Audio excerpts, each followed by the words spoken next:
So, hello, I am back with the last part of this chapter called Natural Resources, Natural Vegetation, and Wildlife. And if at all you want the rest of the parts of this chapter, you can consult part 1, 2, 3, 4, 5. They have been uploaded in the channel. And today I'm just going to talk about wildlife. बाकी सारे parts हम discuss already कर चुके हैं pictures के साथ. तो आपको क्विक रिविजन चाहिए हो तो क्विकली आप देख सकते हो प्रीवियस वीडियोस. अभी हम कर रहे हैं पेज नंबर 132 क्लास 8 का. Okay, so page number 132 book में ओपन आप करके बैठ जाओ. और अब हम स्टार्ट करते हैं यूरोप से. Okay, so Europe has limited wildlife as most of the forest have been cleared. Europe में बहुत सारे जो फॉरेस्ट हैं वो क्लियर हो चुके हैं, तो बहुत लिमिटेड रह गई है wildlife. The main animal species found in this continent are polar bears, wolves, wild boars, wild sheep, native antelopes. The fur-bearing animals like minks, sables, ermines are also now raised in fur farms. The well-known birds include partridges, larks, cuckoos, skylarks and nightingales. Okay, अब इसमें कुछ नहीं है, आपको basically इन सब चीज़ों की picture थोड़ा आप फोटो देखोगे तो आपको ज़्यादा याद रहेगा, राइट. तो let us start with the polar bear. Okay, so ऐसा पोलर बेयर दिखता है, राइट. सो पोलर बेयर ऐसा दिखता है. ये पोलर बेयर अपनी मम्मा के साथ, ये अकेले, और ये एक फ़ोटो शूट करते हुए, ठीक है. और वाइल्ड बोर कैसा दिखता है? सॉरी, ये वाइल्ड बोर नहीं है, ये वुल्व है. वुल्फ ऐसे दिखते हैं, ठीक है, वुल्स ऐसे दिखते हैं. ये है वीरा, शेरा और शमशेरा. ओके, और वाइल्ड शीप भी आपको दिखानी है. ये रही, सॉरी, ये है वाइल्ड बोर, ठीक है. ये कार्टून कैरेक्टर हुआ करता था, इफ़ यू रिमेंबर, डिज्नी की एक मूवी थी लायन किंग, उसमें ये आया था. तो ऐसा ही दिखता है वाइल्ड बोर. लेफ्ट में जो है ओरिजिनल पिक्चर है, राइट में एनिमेटेड कैरेक्टर, ठीक है. अब वाइल्ड शीप दिखता है कुछ ऐसा. ओके, ये तो रास्ते में जा रहा था और हमने इसे रोक के इसका फ़ोटो ले लिया, ठीक है. और ये फ़ोटो शूट भी इसका करवा लिया हमने, ठीक है. ओके, एंटीलोप का फ़ोटो हमने नहीं लिया, वो हिरन जैसा दिखता है बेसिकली, आप सबने देखा हुआ है, ठीक है. अब दूसरी क्वालिटी के यहाँ जो एनिमल्स मिलते हैं वो तो फर बेयरिंग एनिमल्स, जिन पे फर का एक लेयर लगा हुआ होता है, ठीक है. वो होते हैं मिंक्स, ऐसे दिखते हैं मिंक. सेबल का फ़ोटो नहीं है मेरे पास, मिंक के 2 फ़ोटोज़ हैं, ठीक है. अमाइन भी होता है, वो कुछ ऐसा सा दिखता है, ठीक है. ये सब फरी फरी एनिमल्स, इनसे फरी फरी चीज़ें बनती हैं. मिंक ब्लैंकेट भी आपने सुना होगा, मिंक ब्लैंकेट सर्दियों में हम लोग ओढ़ते हैं, ठीक है. आगे चलते हैं, बर्ड्स, ठीक है. बर्ड में आ गया पैट्रिज. पैट्रिज ऐसा दिखता है. लाख दिखता है ऐसा, ठीक है. और ये हमारा कुकू कुकू. ओके, स्काईलार्क भी है एक. स्काईलार्क ऐसा दिखता है, ऑलमोस्ट स्पैरो जैसा है. दिस इज़ लाइक, बट थोड़ा सा स्पाइकी हेयर है इसकी, ठीक है. और लास्ट हमारा नाइटिंगेल, जो कि कर रही है इंडियन आइडल की तैयारी. ओके, अब आगे चलते हैं हम नॉर्थ अमेरिका पे, राइट. ये हमारा, ओके, नॉर्थ अमेरिका. देखो, सारे जो भी ये टॉपिक्स हैं इन सब में कुछ पर्टिकुलर एनिमल्स, बर्ड्स दिए हुए हैं और कुछ भी नहीं. और आपको इनके नाम याद रखने, 2-2, 3-3 एग्जाम्पल्स आप याद रख लेना, एग्जाम में ऐसे ही पूछते हैं, ठीक है. फिल इन द ब्लैंक्स वगैरह में आ जाएगा मोस्ट प्रोबेबली, ठीक है, ऐसे ही होता है. या कोई छोटे मल्ट MCQ में आ जाएगा, ठीक. And these days MCQs are very important because Google forms पे क्वेश्चन पेपर्स बनते हैं. तो आई बिलीव आपको ये 2-2, 3-3 एग्जाम्पल सबके ज़रूर याद करने चाहिए, ठीक है. नॉर्थ अमेरिका पे आते हैं. Northern part of north America experiences very cold climate. अब कोल्ड क्लाइमेट होगा तो क्या होगा?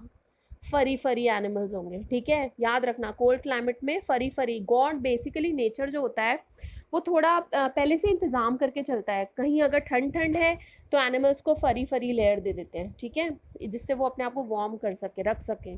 The main animal species found here are reindeer. Reindeer वही वाला एनिमल है जो अपना सेंटा क्लॉज के साथ नहीं घूमता. सेंटा क्लॉज जिस पे सवारी करके आता है क्रिसमस पे, ओके, दैट इज़ रेनडियर, जिसके सींग टेढ़े मेढ़े होते हैं. आर्कटिक फॉक्सेस, आर्कटिक फॉक्स एक आपके बुक में दी हुई है, आप वहाँ देख सकते हो पेज नंबर 132 पे. बाकी एक आर्कटिक फॉक्स का फ़ोटो तो हमारे भी पास है, ये रहा, ठीक है. आर्कटिक फॉक्स ये रहा, ठीक. अब उसके अलावा नेक्स्ट है हमारे पास मस्क ऑक्सन. मस्क ऑक्सन का भी फ़ोटो हमारे पास था, ये रहा, ठीक है. ये रहा हमारा मस्क ऑक्सन, ऐसा दिखता है, ठीक है. खूब हैरी हैरी होता है, इसके आगे से सींग भी होते हैं 2 कर्व से, ठीक. ऑलमोस्ट थोड़ा सा बफेलो जैसा भी लगता है, ऑक्स जैसा भी लगता है, याक जैसा भी लगता है, कॉम्बिनेशन एनिमल है, राइट। अब दूसरा अगला एनिमल है सेबल। सेबल मैं आपको ऑलरेडी दिखा चुकी हूँ, बट अगर आप, नहीं सेबल मैंने आपको नहीं दिखाया, आई एम सॉरी, सेबल नहीं दिखाया मैंने आपको, राइट। उसके अलावा कौन सा एनिमल है, पोलर बेर आप ऑलरेडी जानते हो। ब्लू फॉक्स का पिक्चर मुझे कहीं नहीं मिला, अगर आपको मिले तो प्लीज़ आप मुझे इंस्टा पे भेजना, ठीक है। I want to see what a blue fox looks like, fine. अब in other parts of the continent one can find mooses, elks, bison, badgers, beavers, hedgehogs. बड़े कॉम्प्लिकेटेड नाम है, बट इनका फोटो देखने के बाद you'll be able to remember them, ठीक है। मूजेस हैं हमारे, ये रहे हमारे मूजेस। एल्क देखो, एल्क ये रहा, ठीक है। एल्क ऐसा कुछ दिखता है, ठीक है, ऑलमोस्ट रेंडियर जैसा ही थोड़ा थोड़ा दिख रहा है, सींग थोड़े टेढ़े मेढ़े हैं इसके, ठीक है। और एक सेकेंड, एल्क इसमें है, एल्क इसमें नहीं था, sorry, elk, okay. Sable, polar bear, blue fox, और हमें चाहिए मूज, हाँ एल्क है इसमें, ठीक है। एल्क ये रहा, और बिजन हमारा, सॉरी बिजन नहीं है ये, बाइसन है, बाइसन है ना, हम सब ये गलत प्रोनाउंस करते हैं। बाइसन ऐसा दिखता है, ठीक है, याक जैसा ही दिखता है थोड़ा थोड़ा, ठीक है। और बैजर हमारा दिखता है ऐसा, ठीक है। और बीवर हमारा दिखता है ऐसा, जस्ट वो नहा के नदी से बाहर निकला था, हमने उसका फ़ोटो ले लिया, ठीक है। और फिर उसका प्रेइंग का टाइम था, वो प्रे करा था, गो करो ना go, but we were in a hurry so we took a picture, right. This is the hedgehog, cute सा, ठीक है, हाथ में आ जाता है, और ये भी जल्दी में था तो हमने फ़ोटो ले ही ली, ठीक है। So this is about your, okay, this is about your north America. अब हम चलते हैं एशिया में। एशिया यानी कि हमारा बेसिकली इंडिया एशिया में ही है, इसलिए उसमें बहुत वेरीड वाइल्ड लाइफ है, ठीक है। Asia has extremely varied wild life. Monkeys, sloths, leopards, tigers, elephants, lions are found in tropical areas. ये सारे एनिमल्स आपने देखे हुए हैं, इनमें से एक नहीं देखा, वो है स्लॉथ, ठीक है। स्लॉथ मैं आपको दिखा देती हूँ, ये रहा हमारा स्लॉथ। और अगर आपको याद हो डिज्नी की एक और movie, I am fond of Disney movie so I watch almost all of them, एक थी जूटोपिया करके एक मूवी, उसमें एक कैरेक्टर दिखाते हैं ये, जो ऑफिस में बड़ा धीरे धीरे धीरे स्लो मोशन में काम कर रहा होता है। So this is that character and this is called this has been inspired from the animal from Asia called sloth, okay. How do you speak it, you call it sloth, sloth, okay. Okay आगे चलते हैं हम, और ये बोल रहे हैं और भी एनिमल्स हैं, ये सारे ट्रॉपिकल एरियाज में मिलते हैं बाय द वे एनिमल्स, ठीक है। अब चलो आगे, बर्ड्स जो हेरोम करके एक बर्ड मिलता है, ये देखो, ऑलमोस्ट मुझे तो क्रेन जैसा ही दिख रहा है, बस इसके बाल थोड़े ऊपर वाले काले और लंबे हैं, और कोई फ़र्क नहीं है। क्रेन है, क्रेन, ये देखो क्रेन का पिक्चर, ठीक है। और बेयर्स आपको पता है कैसे दिखते हैं, फॉक्स भी पता है आपको कैसे दिखते हैं। अब ये मिलते हैं सारे टेम्परेट एरियाज में। ट्रॉपिकल एरियाज में sloth, leopard, tiger, elephant, lion, और हेरॉन्स, क्रेन्स और बेयर्स, फॉक्सेस, ये सब मिलते हैं टेम्परेट एरिया में। अब फर बेयरिंग एनिमल्स भी हैं, जैसे कि लिंक्स, कहाँ है, ये रहा, माऊ माऊ बिल्ली जैसा दिखता है लिंक्स। और मिंक आपको मैं पहले ही दिखा चुकी हूँ, सेबल का फोटो मैंने आपको दिखाया नहीं। पोलर बेयर आपको पता है कैसा दिखता है। मस्क ऑक्सन मैं आपको दिखा चुकी हूँ ऑलरेडी पिछले वाले में, ये रहा मस्क ऑक्सन।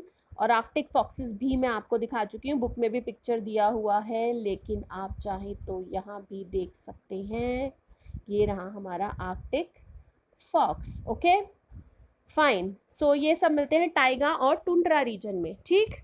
और अब हम चलते हैं हमारे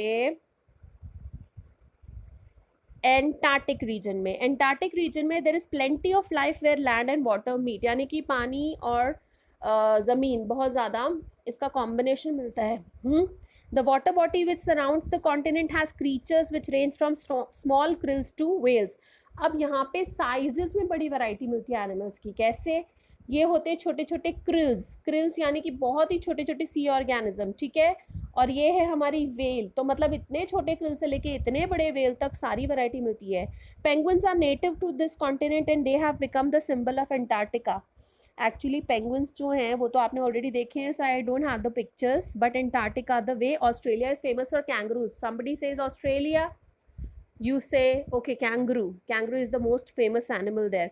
Okay, Antarctica, penguins is the most famous symbol. It has become a symbol of Antarctica. Okay, there is one more bird, snow petrel, and it basically resembles a small white dove which is found here. ऐसा दिखता है snow petrol, cute सा Dove जैसा दिखता है, ठीक है। Dove एक बर्ड होता है, शांति वाला, पीस वाला बर्ड। इफ यू रिमेम्बर, आपने कभी ना कभी स्लोगन राइटिंग या ये सब कंपटीशन में you would have drawn it. Okay, आगे चलते हैं। दो और एनिमल्स हैं। Several types of seals and albatrosses inhabit the coastal areas, especially during summer season. ये है हमारा सील, एल्बेट्रॉस की फ़ोटो अभी नहीं मिली मुझे, ठीक है। तो ये सारे जो एनिमल्स हैं, सील और एल्बेट्रॉस, ये सारे के सारे कोस्टल एरियाज़ में आ जाते हैं, बट गर्मी के दौरान ही आते हैं, राइट। गर्मियों के सीज़न में आते हैं, मे बी इट्स देयर नानी का घर और something. Okay, so this is your page number 132। अब आते हैं हम पेज नंबर 133 पे। ये रहा हमारा पेज नंबर 133, राइट। सो इसमें हम कंजर्वेशन ऑफ वाइल्ड लाइफ पढ़ने वाले हैं। कुछ नहीं है इस स्टैंजा में खास इंपॉर्टेंट, दो तीन इंपॉर्टेंट चीज़ें हैं। एक इन्होंने एक ऑर्गेनाइजेशन का, इंटरनेशनल बॉडी का नाम दिया है, वो याद रख लेना। मैं आपको बताऊंगी जब हम पढ़ेंगे ना, तब भी मैं आपको बता दूंगी क्या क्या अंडरलाइन करने का है, वो कर लेना और याद कर लेना, ठीक है। अब हम ये पढ़ते हैं पेज नंबर 133 पे। बुक पे आ जाओ, राइट। देखने की वीडियो जरूरत नहीं है, सुनते रहो बस। Early humans lived in forest and was dependent upon wildlife to a great extent. अब अर्ली ह्यूमन बींग्स घरों में नहीं रहते थे, फॉरेस्ट में ही रहते थे, है ना, मोगली की तरह।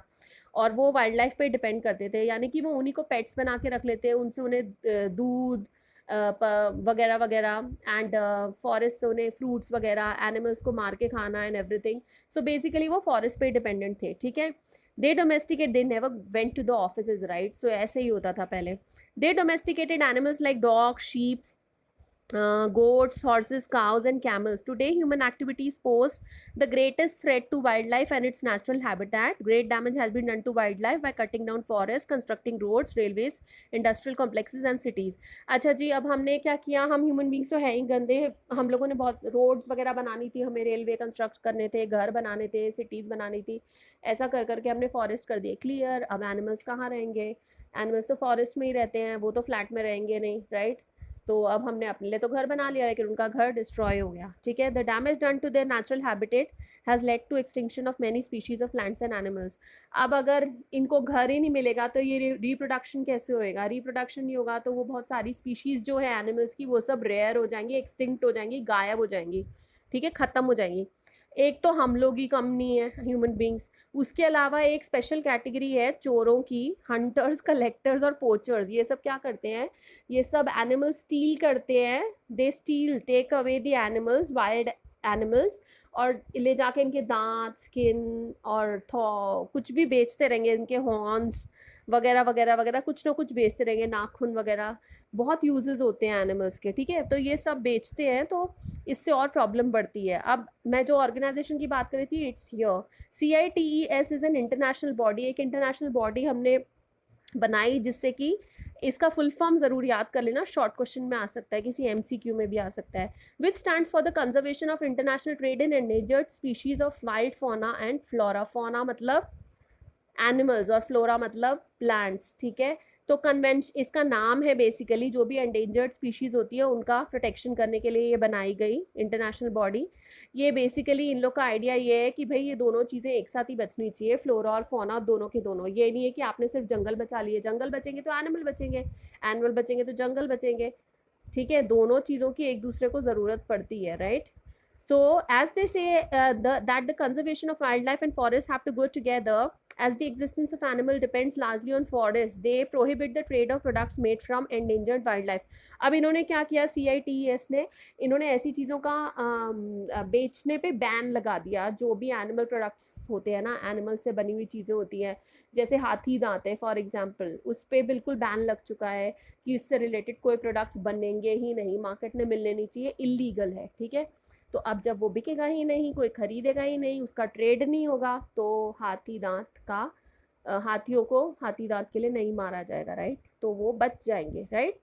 Most of the wild life This is the last stanza of page number 133. Most of the wildlife can be protected by increasing awareness among the people. School children should be encouraged to participate in various conservation programs. अब ये बता रहे हैं कि wild life कैसे बच सकती है, लोगों को इसके बारे में बताते रहो, और छोटे बच्चे जो स्कूल के होते हैं उनके कॉम्पिटिशन वगैरह कराते रहो, कुछ ऐसे प्रोग्राम्स कराते रहो. आप लोग के ऑलरेडी हुए होंगे कुछ ना कुछ कंजर्वेशन पे, वाइल्ड लाइफ कंजर्वेशन पे. पोस्टर मेकिंग होता है, स्लोगन मेकिंग होता है, नाटक नुक्कड़ होता है, स्किट्स वगैरह, प्लेज वगैरह होते हैं. फाइन. ये सब करके क्या होता है, सबको अवेयर कराते हैं कि देखो भाई ये भी एक प्रॉब्लम है हमारी लाइफ में, and this needs to be sorted out, right. In the last 100 years human beings have become conscious of flight of wildlife. Flight का मतलब होता है कंडीशन. लास्ट 100 years से हमें होश आया कि ओ वाइल्ड लाइफ भी होती है और उसे भी बचाना होता है, वो डेंजर में भी है. ठीक है. Many countries have developed wildlife sanctuaries, national parks and biosphere reserves to protect the animal vegetation, natural vegetation and wildlife. तो कुछ सारी कंट्रीज़ ने क्या किया है, वाइल्ड लाइफ सेंचुरी बना ली है और नेशनल पार्क बना लिए हैं, बायोस्फीयर रिजर्व बना लिए, जिससे एनिमल्स वहाँ पे खुशी खुशी रहें. This is all about this chapter. I hope आपको ये सब समझ आ गया हो, और अगर समझ ना आया हो तो आप मुझे बता सकते हो, और अगर कुछ और समझना हो तो आप मुझे बता सकते हो, क्वेश्चन आंसर्स चाहिए हो तो आप मुझे बता सकते हो. Bye bye for now. अब हम नेक्स्ट वीडियो में मिलेंगे. ओके.